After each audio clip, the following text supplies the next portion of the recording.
Hello guys, welcome to a new blog.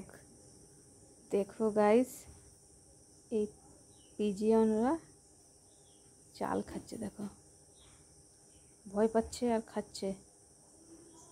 আরেকজন wait করছে, আরেকটা পিজিয়ন ওরা একটু ওয়েট করছে। ও ভাবছে কি আসবো কি আসবো না। ও এদের এদিকে তাকাচ্ছে আর ভাবছে যে আসবো কি আসবো না, আসবো কি আসবো না।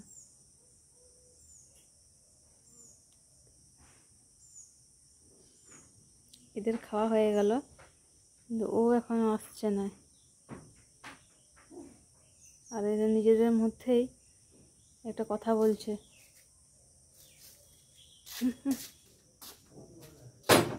এরা এরা খুব ভয় পায়, ঠিক আছে।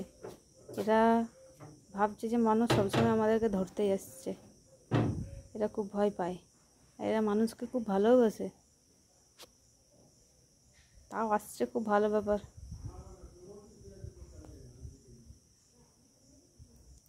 করে এই দেখুন, একদম ভয় পাচ্ছে।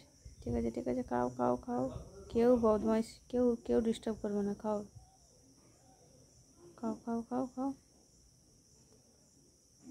ও কিন্তু উপর থেকে নামছে না, ও কিন্তু খালি দেখছে। ও আরও উপরে উঠে গেছে, ভাবছে কি করবো, আসবো কি আসবো না। আর এ মনে হয় ওকে ডাকছে যে আয় আয় আয়, খাবি আয় খাবি আয়।